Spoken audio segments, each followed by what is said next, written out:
Welcome back students, good morning. अब जो है हमने बैंकिंग सिस्टम के बारे में बता दिया कि क्रेडिट क्रिएशन क्या होता है। तो हमको ये पता होना चाहिए सीआरआर क्या है, एसएलआर क्या है, क्रेडिट क्रिएशन में जो है आप क्रेडिट मल्टीप्लायर को कहाँ यूज करते हैं, वो सारी चीज़ों के बारे में हम आज पढ़ने वाले हैं। ठीक है, तो आपको जब मैंने बताया था डिमांड डिपॉजिट को चेंज करना, तो डिमांड डिपॉजिट मैंने आपको बताया था कि 1000 से 10,000 बनेगी, तो उसका फॉर्मूला क्या होता है, डिमांड डिपॉजिट्स। डिमांड डिपॉजिट के थ्रू ही जो है प्रोड्यूसर कमर्शियल बैंक जो है पैसा कमाता है। तो डिमांड डिपॉजिट के थ्रू कमाता है ना, यानी 1000 को 10,000 में कैसे बदलना है, 1000 को आगे कैसे बदलना है, वो हमको इससे पता चल जाएगा। 1/CRR, सीआरआर आपके कितने परसेंट है उस पर डिपेंड करता है। और कैश रिजर्व क्या है आपके, कैश रिजर्व का मतलब हो जाता है आपके कि आपने जो एसएलआर और सीआरआर रखा है वो आपके क्या है। मान लीजिए कि 1/10% सीआरआर है और कैश रिजर्व जो हमने फर्स्ट टाइम किया था वो हमारा 10,000 था। तो हम इसको सॉल्व करेंगे तो हमारा 10,000 तो मैंने आपको ये बताने की कोशिश की है कि एक बैंक जब 1000 रुपये की प्राइवेट डिपॉजिट होती है तो 10% सीआरआर होने से वो 10,000 का मान लीजिए यहाँ 8,000 होती है तो यहाँ पर 8,000 मान लीजिए अगर यहाँ पर 1000 रुपीज की जगह कुछ और होता तो आपकी कैलकुलेशन में डेटा आपको अलग मिलेगा। ठीक है, तो ये सारी चीजें हो गई हमारे। अब हमारी जो बात आती है क्रेडिट मल्टीप्लायर की और सीआरआर की, तो ये इंपॉर्टेंट टॉपिक है। What is CRR and what is credit multiplier. देखिए, सीआरआर मैंने आपको फिर बताया था कि कमर्शियल बैंक को अपनी प्राइमरी डिपॉजिट का एक फिक्स परसेंटेज जो है सेंट्रल बैंक को जमा कराना पड़ता है as a security money, as a cushion money, जिसको वो लोन में यूज नहीं कर सकती है। उसका बिजनेस चल रहा है, उसके रूल्स रेगुलेशंस प्रोवाइड किए जा रहे हैं, और तो इसके लिए जो है कमर्शियल बैंक को उसको पे करना पड़ता है। वो होता है हमारा सीआरआर। बेसिकली मान लीजिए कि मैं कमर्शियल बैंक हूँ, हाई अथॉरिटी और भी है मेरे सामने जो आरबीआई होती है। मेरे डिपॉजिट्स जो है वो मान लीजिए प्राइवेट डिपॉजिट लाख रुपए आते हैं, एक 1 lakh sorry.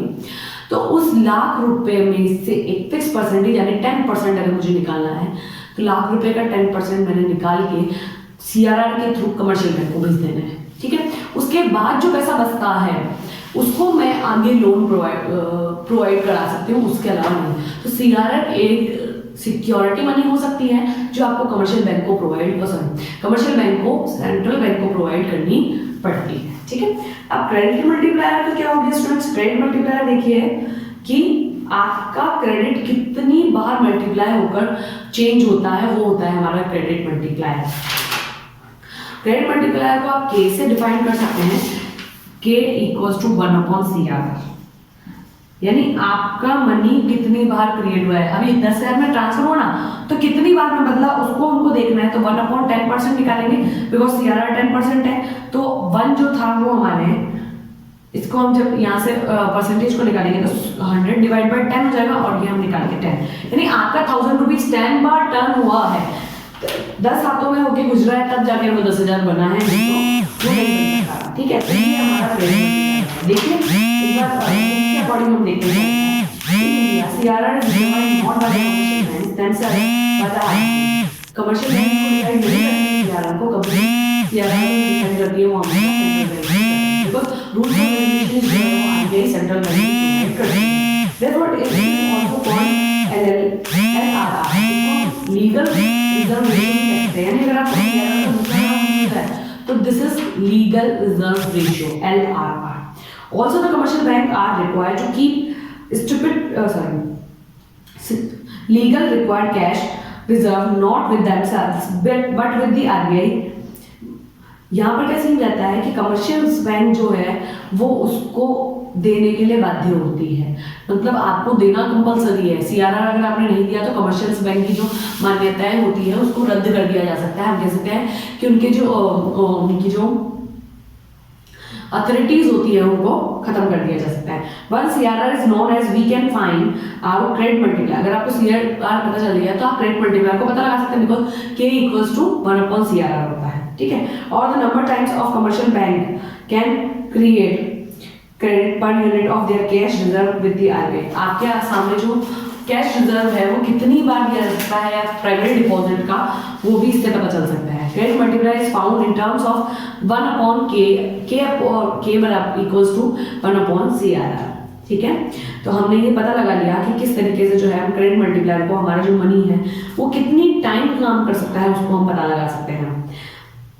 In India, CRR is fixed by the RBI. According credit multiplier indicate the maximum amount of money that the commercial bank can create, give the cash reserve with the RBI.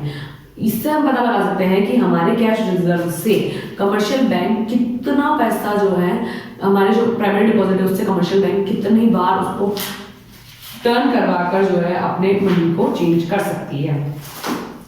आज हमने जो CRR और credit multiplier के बारे में बात की है, तो आप इसको बहुत अच्छे से पढ़े स्टूडेंट्स, बिकॉज क्रेडिट मल्टीप्लायर आपका इंपॉर्टेंट क्वेश्चन है। इसके बाद आपको क्वेश्चन आता है सेंट्रल बैंक क्या है। तो सेंट्रल बैंक क्या होती है स्टूडेंट्स, कमर्शियल बैंकों का हेड जो होता है वो सेंट्रल बैंक होती है। हर एक कंट्री की अपनी सेंट्रल बैंक होती है। जैसे हमारी इंडिया की कंट्री की जो सेंट्रल बैंक है उसको आरबीआई कहते हैं। इसको हम एपेक्स बैंक भी कहते हैं, यानी एपेक्स बैंक भी कह सकते हैं। जो आपका कमर्शियल बैंक का पूरा एंटायर सिस्टम जो होता है वो इसी के बिहाफ पे चल रहा होता है। इसके रूल्स और रेगुलेशंस जो सेंट्रल बैंक हमको प्रोवाइड करती है वही हम कमर्शियल बैंक्स फॉलो करती हैं, ठीक है।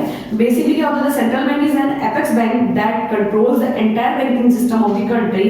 It is the sole agency of note issuing and the control of supply money in the economy। ये क्या होता है, सोल होती है, नोट इशू करती है, साथ ही साथ सोल होती है सारी कंट्री की, बिकॉज ये कितनी सप्लाई करनी है, कितनी रोकनी है,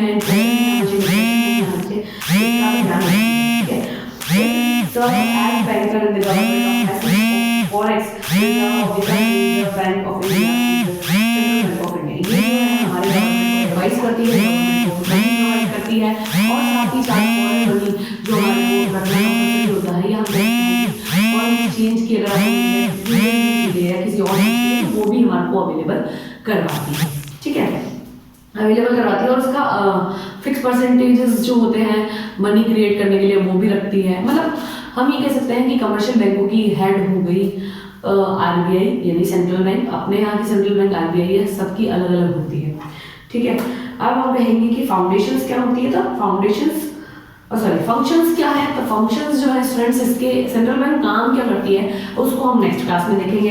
इससे रिलेटेड अगर आपको कोई भी प्रॉब्लम आती है तो आप कंसल्ट कर सकते हैं।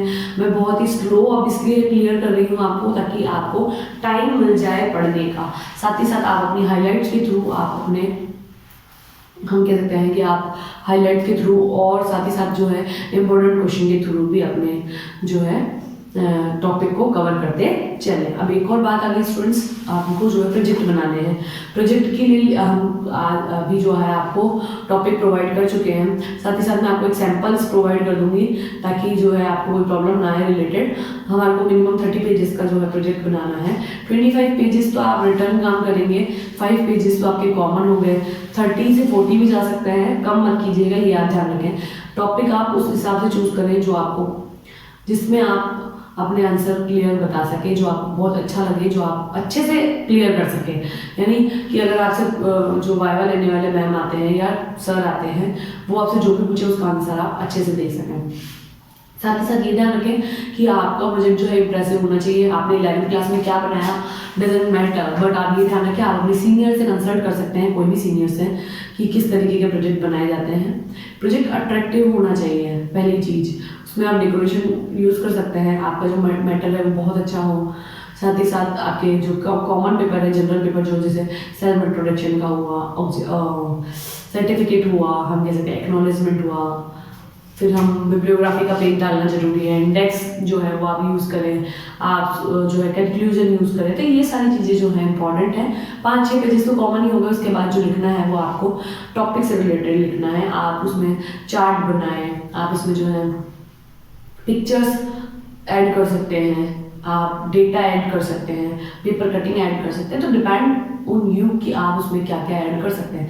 अपने प्रोजेक्ट को इम्प्रेसिव, अट्रैक्टिव और अच्छा बनाएं, तभी आपको मार्क्स मिलेंगे। ये चीज़ आप ध्यान रखें और चूज वही करें टॉपिक जिस पे आप बोल सकते हैं।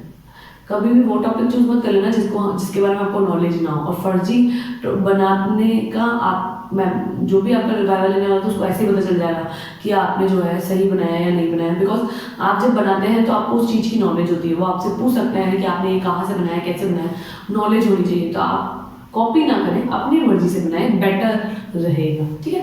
तो अगर फिर भी आपको कोई प्रॉब्लम आती है तो हम कंसल्ट कर लेंगे, ठीक है। Thank you.